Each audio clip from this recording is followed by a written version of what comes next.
Hey guys, Max Convexity. How's everyone doing today? Hope everyone's having a good day. Let's have a real quick Defiance update. It'll probably take about 5, maybe 10 minutes. Sometimes the end of the day ones take a little longer. We'll look at Defiance, YieldMax. Then I have a special announcement. Big news announcement. Big news about the channel. So anyway, stick around if you guys want to see that. You guys stick around the end. Don't fast forward. Don't do that.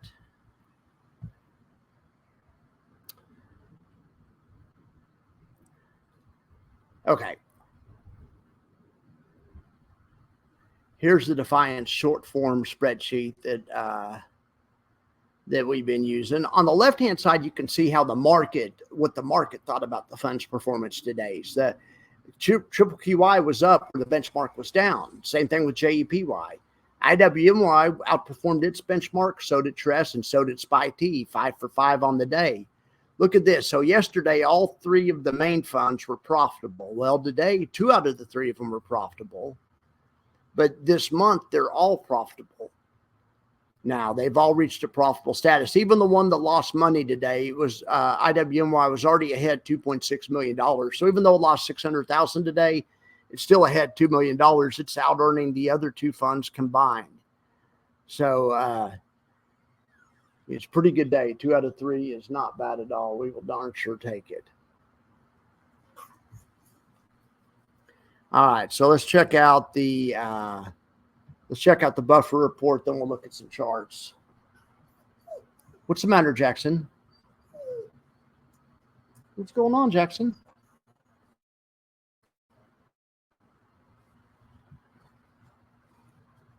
All right. Well, this one's kind of hard to see, but you can see a lot of outperformance there. Triple QI outperformed, JEPI outperformed, JEPQ outperformed. They all outperformed. And you really have to. If you can't outperform, IWMY outperformed. If you can't outperform on a day when the market goes nowhere and you're selling covered calls, you're doing something wrong. Poppy was the big performer of the day. Okay, so now we can look down here.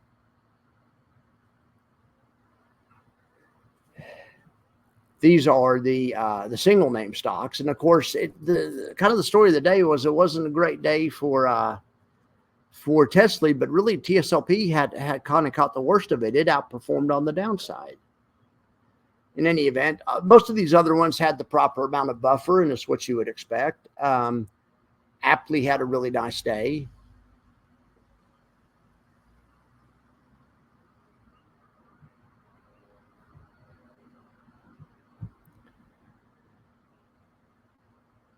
All right, let's look at these single name stocks. These YieldMax stocks. Here's Mr. Its 2 strike prices are not in danger. You can see when they put the strike prices out there and how far out there they are. Max profit is the top line of the top strike price. So, MicroStrategies could go up and the fund, Misty, would go up also until we get to 1373. Then the fund would be capped unless the managers rolled. Okay. Now, let me look here at Coinbase.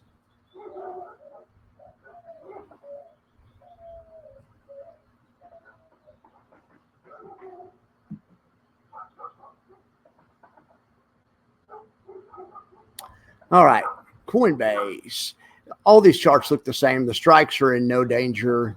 All these YieldMax ones, the strikes are out of the money because the YieldMax ones that I follow, which are Coney, Misty, Tesla, and NVIDIA, have all been pulling back this week.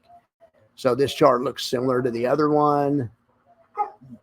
What's the matter, Jackson? Hang on just a second. Jackson, come here.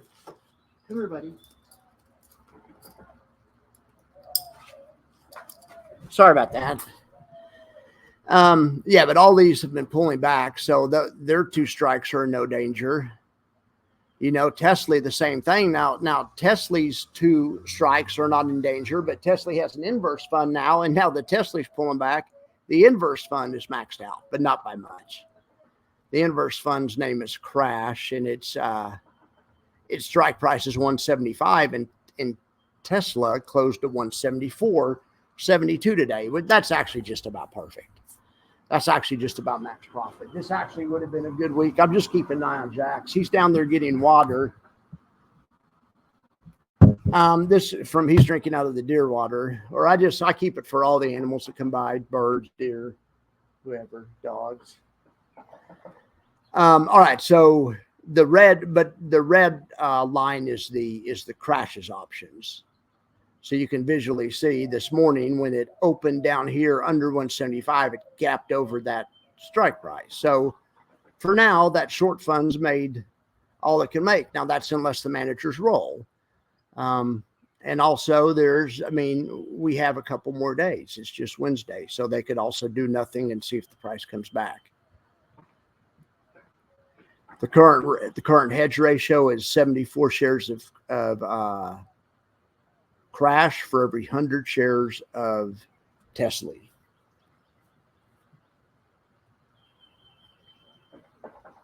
All right, so here's NVIDIA. This is a little stronger than Coinbase and Misty or Mr. or whatever. You guys know what I'm talking about. I use the names interchangeably, but this one's at least blown out one of the two strikes.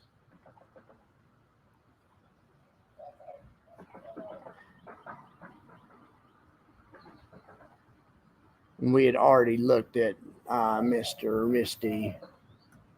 I want to check one other thing here. Then we're going to talk about the special announcement. So here's NASDAQ.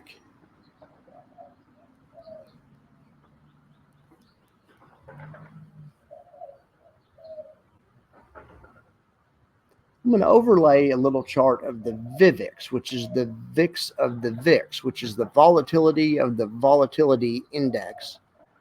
It's a derivative of a derivative of a derivative. It can be a really good early warning signal for turning points. I was going to see if it's showing us anything yet. It's one of the many things I like to look at.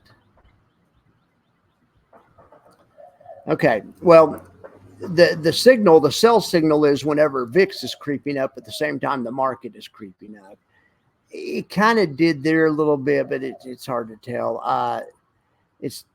Once again, it's not a science, it's an art, and it relies on judgment. But there was some times back here on the chart I could go back and show you where the market was going up. I think it may have been around in this time where the market was going up at the same time the VIVIX was going up. And that indicates, because VIVIX went up as bearish, and the theory is that VIVIX tracks VIX traders, and VIX traders are more sophisticated than market traders. And so it's a pros versus Joes indicator. The theory is you go with the VIX or the VIVIX indication because they know better. Anyway, I will say that, it's hard to tell. It's hard to tell. We'll keep an eye on this though. And sometimes it'll give you a day or two's notice before the next downturn starts. We'll take a look at it. We'll take a look at it every day. Okay. So the other thing I wanted to show you guys was I received this letter today from Jay over at YieldMax, or he's not at YieldMax. He's the sub advisor at Zega. Anyway, he's the guy that runs these funds. You guys have seen my interview with him. Well, in any event, he asked me to go to this influencer event in New York. It's not just me. He asked everyone to go. I mean, they're asking people all over the place. People that run Facebook pages are going to go, and that I talk to, my friends, and I've heard Rod's going to go. I don't know, retire on dividends. I don't know if Corey's going to be there. I don't know if Coach is going to be there, but I hope he is. I think he'll be there. I don't know if Mike, the tactical stock scalper, will be there, but I hope he is. I want all the people to be, I hope they invite Panda. They need to invite Panda. Panda's smarter than every other influencer combined. I promise you. All right, guys. But anyway, I thought that was nice of Jay. I have some family stuff coming up, but I think I will probably be able to make it to New York. So anyway, next month, hopefully we'll have some good New York City content, or I'll do some updates from New York or something, probably from the hotel room. In any event, I was just excited about it. I thought it was a big deal just to be asked. I didn't even think I'd be asked. My channel is pretty small, and I don't have the broad appeal that somebody like Coach or Rod does. But they invited me, so I don't know. I guess it's their mistake, right? All right, guys. Well, anyway, I appreciate you guys for listening to my update, and I will be back after the market, or not after the market closes. I'll be back tonight with profit boxes, and then again first thing in the morning. All right, guys. Have a good one.